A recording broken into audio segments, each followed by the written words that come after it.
मुंबईत रेल्वे स्थानकावर हत्येचा थरार. मालाड स्थानकावर शिक्षकाची चाकू भोसकून हत्या. लोकलमधून उतरताना झालेल्या क्षुल्लक वादाचं रूपांतर भीषण हत्येत. ही घटना आहे मालाड रेल्वे स्थानकावरची. शनिवारी नेहमीप्रमाणे संध्याकाळच्या सुमारास पश्चिम रेल्वेच्या चर्चगेट ते बोरिवली लोकलमध्ये वर्दळ होती.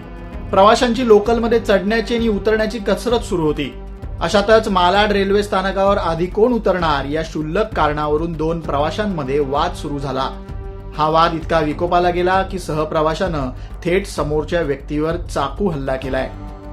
रेल्वे पोलिसांनी दिलेल्या माहितीनुसार 31 वर्षीय प्राध्यापक आलोक सिंग हे पश्चिम रेल्वेच्या चर्चगेट बोरिवली धीम्या लोकलमध्ये विलेपार्ले स्थानकावरती चढले, तर आरोपी ओंकार शिंदेही त्या जनरल डब्यात होता.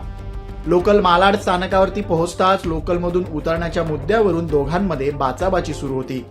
या बाचाबाचीत लोकल प्लॅटफॉर्मवर लागताच अचानक ओंकार शिंदे यानं त्याच्याजवळील धारदार चाकू प्राध्यापक आलोक सिंग यांच्या पोटात खुपसला आणि गर्दीचा फायदा घेऊन आरोपी फरार झाला.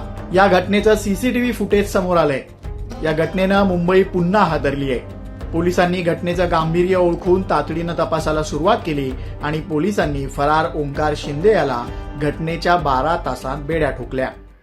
त्या तपासामध्ये यातील जो संशयित आहे त्याचा आम्ही FRS मध्ये ज्यावेळी त्याचं सीसीटीव्ही फुटेज बघितलं तर तो साधारणतः मालाड रेल्वे स्टेशन इथून चर्चगेट साईडला चर्नी रोड रेल्वे स्टेशन इथं नेहमी सकाळी जाताना व संध्याकाळी त्याच गाडीनं परत येताना आम्हाला तो दिसून आला. त्यानुसार आम्ही आज रोजी सकाळी त्याला पकडण्यासंदर्भात कुरार विलेज आणि मालाड रेल्वे स्टेशन ईस्टला ट्रॅप लावलेला होता. त्या ट्रॅपमध्ये तो आज आम्हाला मिळून आला. आम्ही त्या गुन्ह्यामध्ये त्याला ताब्यात घेतलं, त्याला चौकशी केली आणि सदर गुन्ह्यामध्ये त्याला आम्ही अटक केलेली आहे. रेल्वे पोलिसांनी स्टेशनमधील सीसीटीव्ही फुटेजच्या आधारे तपास केला.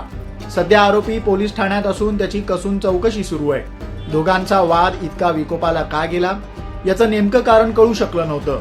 फक्त धक्का लागल्याचा राग आल्यानं ओंकार शिंदे यानं इतकं टोकाचं पाऊल का उचललं याचा तपास आता पोलीस करतायत. या चौकशीतून आता काय समोर येणार हे पाहणं महत्वाचं असेल. दरम्यान लोकलमध्ये गर्दीमुळे होणारे असे क्षुल्लक वाद प्रवाशांनी टाळावेत असं आवाहन पोलिसांनी केलंय.